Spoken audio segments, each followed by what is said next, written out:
মাসুম আহমেদ আপনি লিখেছেন, দেনমোহর বেশি দিয়ে বিয়ে করেছি, আমার সবটুকু দেওয়ার মতো অবস্থানে এখন কি করতে পারি? স্ত্রীর কাছ থেকেই বোঝাপড়া করে মাপ চেয়ে নিবেন, অথবা দীর্ঘমেয়াদে সেটা আদায় করার জন্য কোনো একটা প্ল্যান করবেন যে কিছু কিছু করে দিয়ে যাতে করে আদায় হয়ে যায়, সে চেষ্টা আপনাকে করতে হবে। শামীমা ইসলাম সুপ্তি আপনি লিখেছেন, আমার বাবা শারীরিক অসুস্থতার জন্য রোজা রাখতে পারেন না, সেজন্য আমি কি করতে পারি? আপনার বাবা যদি শারীরিক অসুস্থতার জন্য রোজা রাখতে না পারেন, তাহলে দেখতে হবে তার অসুস্থতার লেভেলটা কি ধরনের অসুস্থতা। যদি অসুস্থতাটা এই পর্যায়ের হয় যে তিনি আর এই অসুস্থতা থেকে আরোগ্য লাভ করার আশা খুব একটা করা যায় না, খুবই ক্ষীণ, এরকম যদি হয় তিনি আর অসুস্থ হবেন না, এমনটি মনে হয়, বার্ধক্যজনিত অসুস্থতা যেমন আছে, তাহলে সেক্ষেত্রে তিনি রোজা রাখার ব্যাপারে অপারগ হলে, রোজা রাখার কোনো ক্ষমতা না রাখলে তিনি মারা যেতে পারেন, রোগ অনেক বেড়ে যেতে পারে, এরকম হয়, তাহলে সেক্ষেত্রে তার পক্ষ থেকে ফিদিয়া দিবেন। আল্লাহ বলেছেন যারা রোজা রাখতে পারেন তাদের পক্ষ থেকে ফিদিয়া দিবেন। এই ফিদিয়াটা হলো আপনার ঠিক ফিতরা সমপরিমাণ, এক একটা রোজার জন্য এক একটা ফিতরা, 30টা রোজার জন্য 30টা ফিতরা আপনি গরিব মানুষকে খাদ্য দিয়ে দিবেন, তাতে ইনশাআল্লাহ আপনার বাবার যে রোজার দায় সেটা থেকে তিনি মুক্ত হবেন।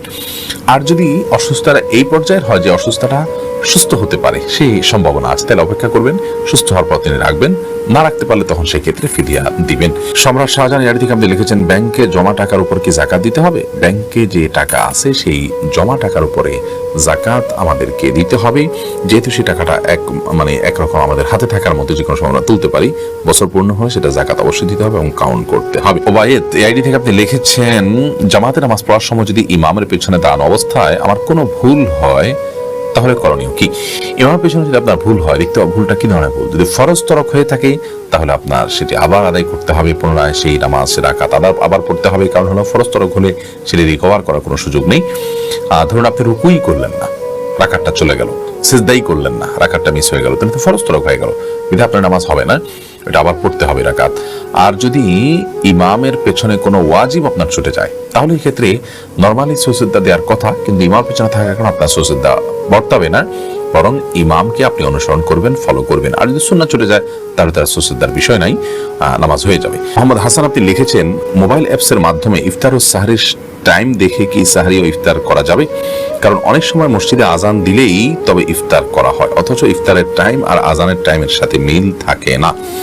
মোবাইল অ্যাপসের মাধ্যমে ইফতার এবং সাহরির যে টাইম, এই টাইম দেখে আপনি ইফতার এবং সাহরি করতে পারেন। মুশকিল হলো যে সব অ্যাপগুলোতে সঠিক তথ্য আছে কিনা এটি কিন্তু নিশ্চিত করে বলা কঠিন। এজন্য আপনাকে সেটা যাচাই করে নিতে হবে যে এই অ্যাপে দেওয়া তথ্য এবং যে টাইম আছে সেই টাইম শিডিউলটা ঠিক আছে কিনা। যদি ঠিক থাকে তাহলে সেটাকে আপনি ফলো করতে পারেন। সূর্য ডুবে গেছে এটি নিশ্চিত হওয়ার পর ইফতার করতে আর কোনো বাধা নেই, আজান দিতে দেরি হোক অথবা না হোক। অতএব যেই অ্যাপ দেখে আপনি ইফতার করবেন